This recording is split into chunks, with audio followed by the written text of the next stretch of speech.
हमारे पूज्य गुरुजनों की पवित्र भूमि पर चलने वाले इस कल्पवास में आपकी उपस्थिति, आपका आना और मेरे ठाकुर के, मेरे प्रभु के प्यारे भजनों को सुनाना,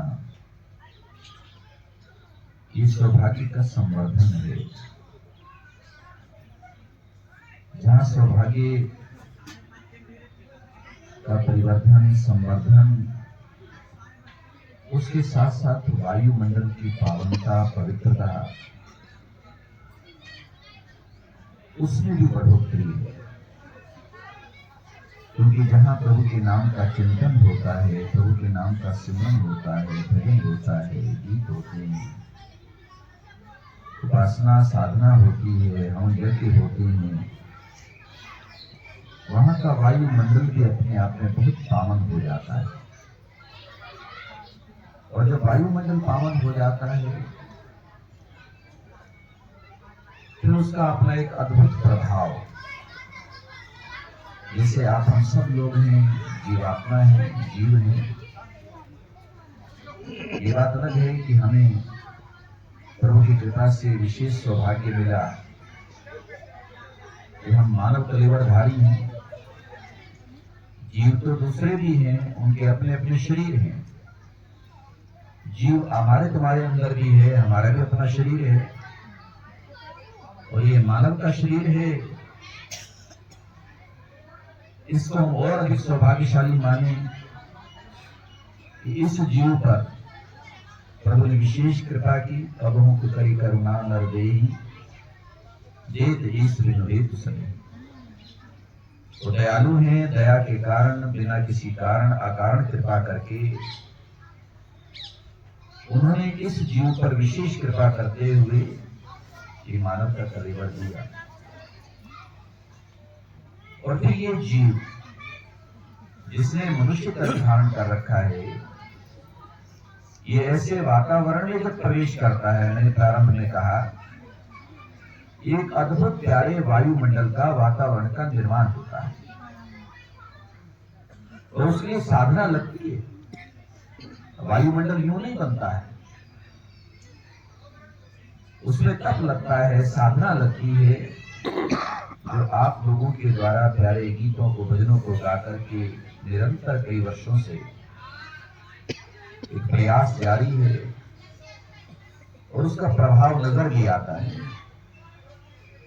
और उसी में मैं निवेदन करना चाहता था, कहना चाहता था कि एक समय वो आ जाता है, फिर आदमी कुछ करे या न करे, केवल उस वायुमंडल में प्रवेश कर जाए, तो प्रवेश करने पर उसे स्वतः उसका लाभ प्राप्त होता है। और बहुत आसानी से आपको ये बात समझ में आएगी। किसी फूलों के बगीचे में आप हम लोग चले जाएं, हमें कुछ करना नहीं पड़ता उस सुगंध को लेने के लिए। बस बगीचे में जाने की आवश्यकता है। बगीचे में पहुंच गए, बाग बगीचे में पहुंच गए, फूलों के उपवन में पहुंच गए, सुगंध स्वतः प्राप्त होगी। क्योंकि वहां का वायुमंडल उन फूलों के प्रभाव से सुवासित, सुगंधित बन चुका है। कभी कभी तो ऐसे भी होता है कि, और ये लगभग होता है, द्वार से या दूर से, कहीं कहीं द्वार से और कहीं कहीं दूर से एहसास होने लग जाता है, पता लगने लग जाता है किसी पुनीत और पवित्र स्थान पर हम लोग जा रहे हैं। लेकिन उसकी वो पावनता, उसकी वो पवित्रता, उसकी वो शुचिता, उसका वो आकर्षण इसी तरह से बना है जो प्रयास आप लोगों का है। स्वामी धर्मदेव की भी इच्छा प्रारंभ से कि कल्पवास जब हो तो उसमें कुछ भजन हो, कुछ कीर्तन हो, प्रभु के नाम का सिमरन हो। आज 22वें कल्पवास का 3रा दिन व्यतीत हो रहा है। और यहाँ पर इस त्रिवेणी में इस चबूतरे पर हालांकि हमने रखा था कि भाई अंदर करेंगे, लेकिन मौसम जैसे जैसे साथ देगा तो बाहर भी अंदर भी सारी व्यवस्था है। पर ये सारा वायुमंडल, सारा वातावरण पावन और पवित्र, सबसे बड़ी भूमिका परमात्मा के नाम की होती है, उससे होता है। जब आप लोग कीर्तन करते हैं, आप लोग नाम लेते हैं, तो आपके द्वारा निकले हुए वो शब्द वो भी वायुमंडल में व्याप्त होते हैं।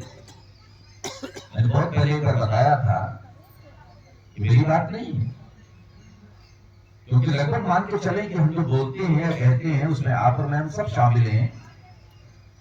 ये भारतीय संस्कृति की प्यारी परंपरा प्रारंभ से लेकर के, क्योंकि भारत की वो संस्कृति, हमारी वो परंपरा, सनातन की पद्धति जो आरंभ से, सृष्टि के प्रारंभ से, जहां पर हमारे बड़े बड़े तपस्वी ऋषि मुनि संत हुए, जिन्होंने ये रास्ता दिया,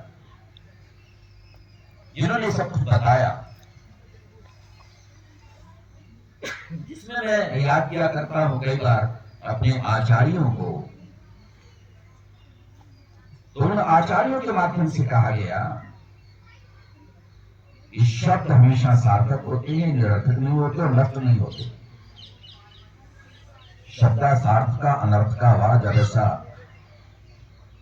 दर्शनों में जिक्र आया तो हमारे आचार्यों ने कहा शब्द सदैव जीवित रहते हैं और ये यात्रा भी करते हैं।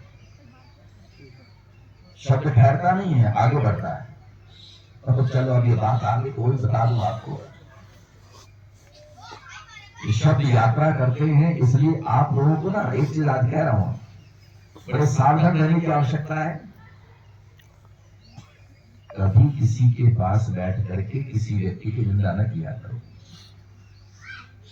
क्योंकि आप जो बोल रहे हो ना, ये ना समझना मैं कभी पड़ोसन को कह रही दूसरी पड़ोसन के बारे में, लेकिन शब्द यात्रा करते, आपके द्वारा कहे हुए शब्द कभी न कभी वहां जा पहुंचेंगे